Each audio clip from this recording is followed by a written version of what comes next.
तो नमस्कार दोस्तों। आज के हमारे इस सेशन में हम लोग बात करेंगे sentence equivalence and text completion और GRE.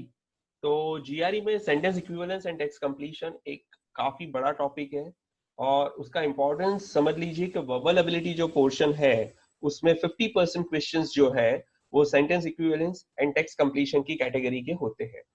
So it's kind of fill in the blank exercise, but इसमें सीखी हुई जो स्किल्स है, इसमें अक्वायर की हुई जो स्किल्स है, वो आपको हर एक एग्जाम्स में काम आएगी। बिकॉज टेक्स्ट कंप्लीशन की एक्सरसाइजेज जो है और सेंटेंस कंप्लीशन की एक्सरसाइजेज जो है वो कैट है, सीमैट है या एग्जैट है, स्नैप है, बहुत सारी एग्जामिनेशंस में उस कैटेगरी के क्वेश्चंस आ सकते हैं।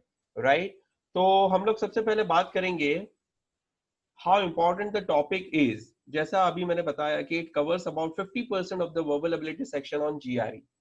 जीआरई का 50% जो पोर्शन है वो कवर होता है किसके द्वारा? सेंटेंस इक्विवेलेंस और टेक्स्ट कंप्लीशन कैटेगरी के द्वारा। तो जैसे कि out of 20 questions you will get at least 10 to 11 questions of sentence equivalence and text completion category. फिर इसमें क्या इंपॉर्टेंट है, सबसे पहले हम लोग ये देखेंगे कि इसमें कौन सी स्किल्स इंपॉर्टेंट है। सबसे पहला आएगा vocabulary skills, right, and second would be interpretation skills. So it's all about reading. आपकी जनरल रीडिंग कितनी है, आप न्यूज़पेपर्स कितना रीड करते हो, आप नॉवेल्स कितनी रीड करते हो, आपको वर्ड्स कितने आते हैं, राइट। और जितना ज्यादा आप लोग रीडिंग करोगे उतना आपका वोकैबुलरी स्किल्स और इंटरप्रिटेशन स्किल्स अच्छे होंगे और इम्प्रूव होंगे, राइट। तो vocabulary skills built for this section would be helpful in RCs as well. Reading comprehension में भी आपको vocabulary जो यहाँ पे जो आप लोग वर्ड सीखोगे, because you are going to learn a lot of high frequency words, right? So high frequency words are those words which are used frequently, right? जो words again and again newspapers में use होते हैं, जो words again and again novels में, books में, journals में जो use होते हैं, वो वर्ड्स को बोला जाता है high frequency words. So there are around 7 to 8 thousand high frequency words की जो सीखने के बाद ये sentence equivalence and text completion जो सेक्शन है उसमें आप काफी अच्छा स्कोर कर सकते हो। तो यहाँ पे जो वोकैबुलरी स्किल्स आपकी बढ़ेगी और जो इम्प्रूव करोगे वो वोकैबुलरी, वो वर्ड्स आपको रीडिंग कॉम्प्रिहेंशन में भी काफी हेल्पफुल रहेंगे। क्योंकि वो वर्ड्स जब रीडिंग कॉम्प्रिहेंशन में आएंगे तो रीडिंग कॉम्प्रिहेंशन में भी आपको चीजों के मीनिंग समझने में काफी आसानी रहेगी। तो सबसे पहले we will talk about the next slide, the two most important skills. So first is interpretation. Yes, आपको सेंटेंस को समझना होगा, उसमें से मिसिंग वर्ड्स जो रहेंगे उसको आपको फाइंड आउट करना होगा। तो मिसिंग वर्ड्स को फाइंड आउट करने के लिए सबसे पहले तो आपको सेंटेंस का टोन समझना है, ऑथर का टोन समझना है। ऑथर पॉजिटिव है, ऑथर नेगेटिव है, ऑथर की बात पॉजिटिव है, वो नेगेटिव है, सैडनेस दिखा रहा है या ह्यूमर दिखा रहा है, राइट, या he is sceptical about something. So आपको ये सारी चीजों के ऊपर वर्क करना होगा। इसका मतलब ये है कि इंटरप्रिटेशन स्किल्स इंप्रूव करने के लिए आपको अगेन बहुत सारी चीजें रीडिंग में लानी होगी। You will have to read a lot of articles, lot of books, and that way only आपका ये वाला स्किल, इंटरप्रिटेशन स्किल्स इंप्रूव होगा। और जितना ज्यादा रीड करोगे उतनी वोकैबुलरी भी आपकी अच्छी होगी। तो ये दो मोस्ट इंपॉर्टेंट स्किल्स है, interpretation and vocabulary. It's all about that. अगर ये दोनों स्किल्स आपने मास्टर कर ली है तो फिर आपका इस सेक्शन में अच्छा स्कोर आने से कोई नहीं रोक पाएगा। Second thing, important note, to get a good score in SC and TC questions, sentence equivalence and text completion questions, a candidate must learn at least 8,000 high frequency words। जैसे मैंने अभी बताया था कि 7 to 8,000 high frequency words आपको अच्छे से आने चाहिए, तो ये सेक्शन में आप अच्छा खासा स्कोर कर सकते हो। It can be a very good scoring subject और स्कोरिंग टॉपिक। नेक्स्ट देखेंगे हम लोग structure of the sentence equivalence category और सेंटेंस इक्विवेलेंस के जो क्वेश्चंस होते हैं उसका स्ट्रक्चर क्या है। सो गाइज, आपको एक ब्लैंक मिलेगी, उसमें जो fill in the blank exercise है उसमें आपको एक ब्लैंक मिलेगी, 6 ऑप्शंस होंगे। तो you are going to find a pair of synonyms, a pair of synonyms, ठीक है। तो 2 करेक्ट आंसर्स, मतलब A B C D E F 6 options होंगे, उसमें से 2 सिनोनिम्स आपको फाइंड आउट करने हैं कि जो आपकी ब्लैंक के लिए इक्वली सुटेबल हो, जो आपके सेंटेंस के लिए इक्वली सुटेबल हो। सो 2 correct answers, 6 options and 1 blank, it means it's a case of sentence equivalence.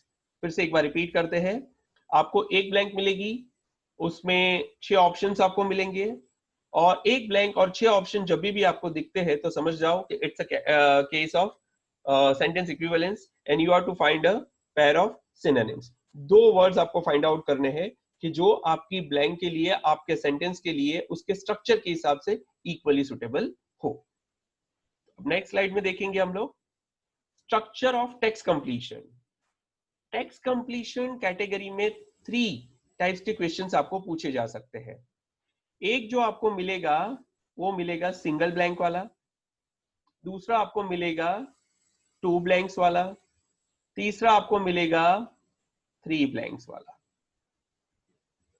तो उसमें आपको करना क्या है, जब एक ब्लैंक वाला मिलता है आपको क्वेश्चन, तो उसमें 5 ऑप्शंस मिलेंगे आपको। आपको यहां पे कंफ्यूज नहीं होना है गाइस, प्लीज ध्यान रखिएगा। 1 ब्लैंक एंड 6 ऑप्शंस, अगर एक ब्लैंक है और पूरे 6 ऑप्शन है, तो उसका मतलब ये है कि it's a case of sentence equivalence.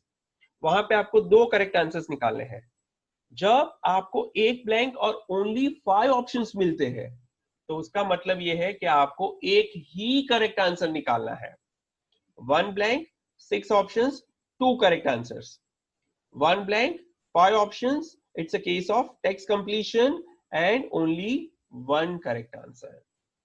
फिर उसमें अगर 2 blanks वाले questions आपको मिलते हैं, मतलब 2 words, 2 missing words आपको find out करने हैं दोनों blank के लिए, ठीक है।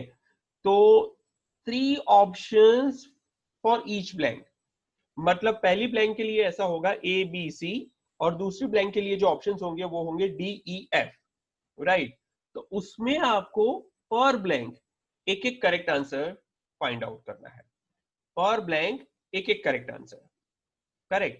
तो बेसिकली टोटल 6 ऑप्शंस में से 2 करेक्ट ऑप्शंस आपको निकालने हैं, राइट।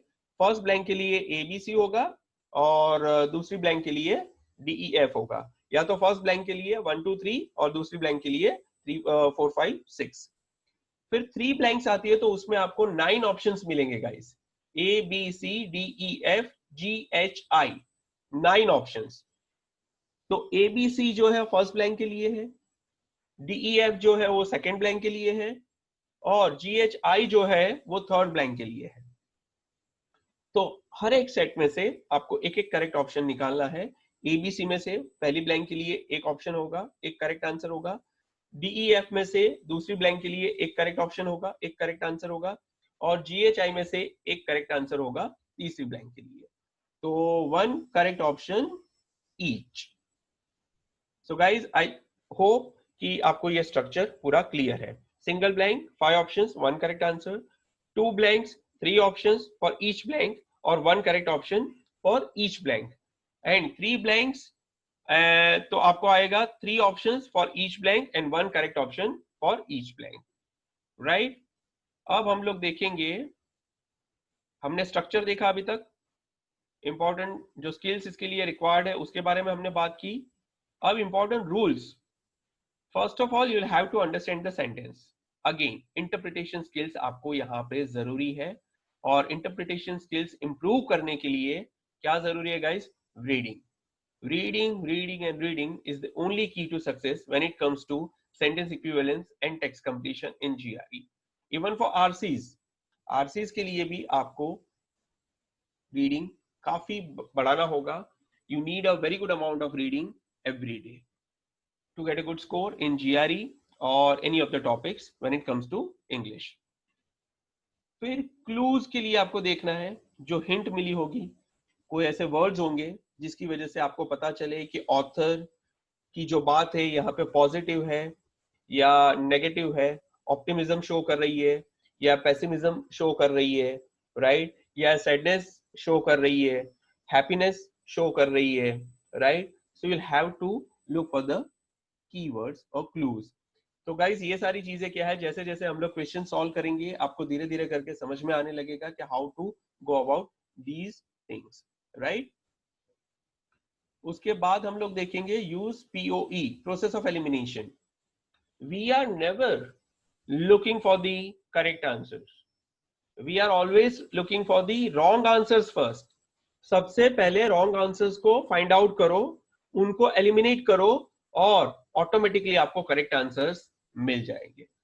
तो सेंटेंस इक्विवेलेंस है, 6 ऑप्शंस है, तो 2 करेक्ट कौन से हैं वो हमें पहले नहीं देखने हैं, हमें प्रोसेस ऑफ एलिमिनेशन के थ्रू रॉन्ग आंसर्स जो है निकाल देने हैं, राइट। और उसके बाद जो आंसर्स बचेंगे that would be our correct options और हमारे करेक्ट आंसर्स रहेंगे।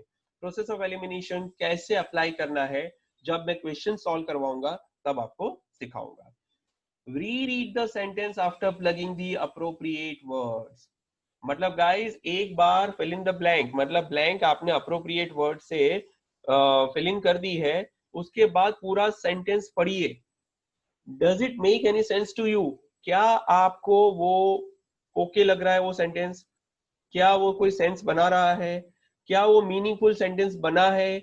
आपने जो 2 वर्ड्स प्लगिंग किए हैं या फिर आपने एक वर्ड प्लगिंग किया है, जो भी है, but after plugging the appropriate word आपको एंटायर सेंटेंस फिर से रीड करना है और आपको समझना है और आपको देखना है कि सही में आपके सेंटेंस का कोई पॉजिटिव या नेगेटिव या कंप्लीट मीनिंग बन रहा है या नहीं बन रहा है, राइट। तो वो सेंटेंस पढ़ने में सही लग रहा है कि नहीं लग रहा है।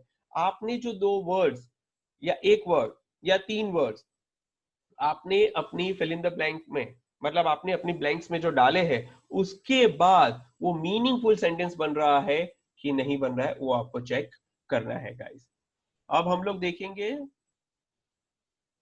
Next slide. सबसे पहले हम लोग अब यहाँ पे बात करेंगे एग्जाम्पल नंबर 1 की। तो यहाँ पे सबसे पहले मैंने आपको समझाया था कि आपको हिंट और कीवर्ड्स के लिए आपको देखना है कि कीवर्ड से आपको क्या समझ में आ रहा है, कि ऑथर पॉजिटिव है, ऑथर नेगेटिव है, ऑथर कौन सी दिशा में बात कर रहा है, कौन सी चीज के लिए बात कर रहा है, राइट। ऑथर सेंटेंस से क्या कहना चाह रहा है वो आपको समझना बहुत जरूरी है। तो गाइस सबसे पहले हम लोग देखेंगे there are 6 options.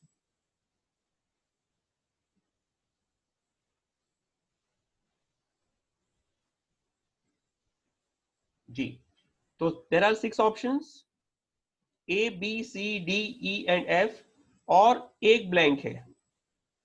6 options, 1 blank. यहां पे हमें 2 करेक्ट आंसर्स निकालने हैं। It's a case of sentence equivalence और वो दोनों वर्ड्स जो है एक दूसरे के क्या होंगे, synonyms.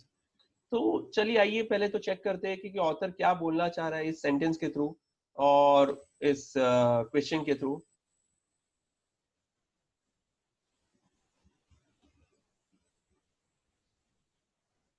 So it says, after hours of practice and innumerable fruitless attempts to catch the balls, Allen was finally forced to admit that he wasn't sufficiently dashed to be a juggler. Guys, ये बोल रहा है कि after hours of practice and innumerable कैसे attempts थे? Failed attempts, fruitless attempts. तो fruitless attempts के बाद वो बंदा attempts to catch the balls, Allen was finally forced to admit that he wasn't sufficiently dashed to be a juggler. What does it mean? उसने क्या admit किया होगा और वो भी फोर्सफुली उसको कुछ एडमिट करना पड़ा है यहाँ पे। अगर कोई अच्छी बात होती तो उसको फोर्सफुली एडमिट नहीं करना पड़ता। यहाँ पे जरूर कोई नेगेटिव बात है तभी ये वर्ड यूज किया गया है, फोर्स टू एडमिट। तो इट्स अ क्लू। फिर यहाँ पे देखिए, after hours of practice and innumerable fruitless attempts. बहुत सारे फ्रूटलेस अटेम्प्ट्स का मतलब क्या है? बहुत सारे अटेम्प्ट्स किए बट सारे फेल हो गए। तो बंदे को क्या एडमिट करना पड़ा होगा कि he is not sufficiently skilled, वो सफिशिएंटली स्किल्ड नहीं है। ये उसके बस की बात नहीं है। तो नॉट सफिशिएंटली स्किल्ड, तो यहां पे हमें जो वर्ड फाइंड आउट करना है उसका मीनिंग होना चाहिए skilful,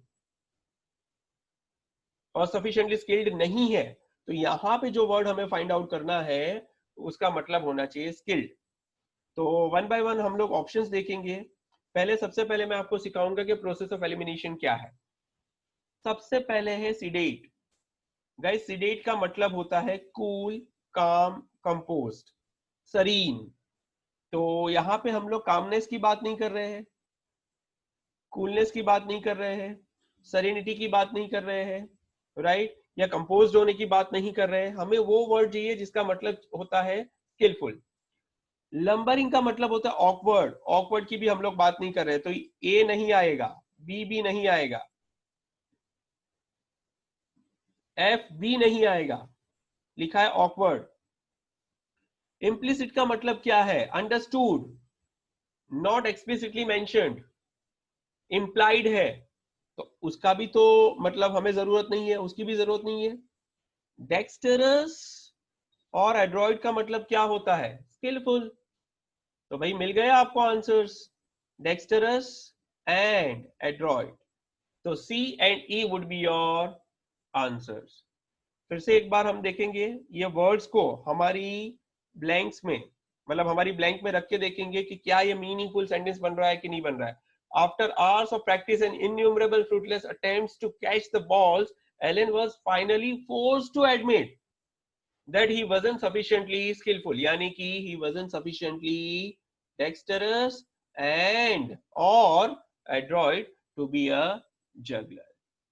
So guys, this was the case of sentence equivalence. I hope कि आपको ये पॉइंट समझ में आया। क्लू किस तरीके से फाइंड आउट करना है वो भी मैंने आपको समझाया। हमारे इस केस में हमारा क्लू था फोर्स टू एडमिट, राइट, और दूसरा क्लू क्या था हमारा? Fruitless attempts. एक तो फ्रूटलेस अटेम्प्ट्स थे और उसके साथ साथ क्या था? He was forced to admit something. अब फोर्सफुली आप किसी को कोई चीज एडमिट करवा रहे हो, कबूल करवा रहे हो, उसका मतलब ये है कि वो बंदा कहीं पे सक्सेसफुल नहीं रहा है, या तो उसकी कोई नेगेटिव क्वालिटी या नेगेटिव बिहेवियर उसको एडमिट करना है, तभी वो उसके लिए हम लोग वर्ड यूज करेंगे फोर्सफुली, राइट। अब हम लोग देखेंगे question number 2। guys, again, one blank and how many options? 5 options. If you see one blank and 5 options, it means it's a case of text completion. Sentence equivalence में क्या था? 6 options थे। 6 option में से हमें कितने फाइंड आउट करने थे करेक्ट आंसर्स? 2। यहाँ पे 5 ऑप्शन से हमें सिर्फ एक करेक्ट आंसर फाइंड आउट करना है।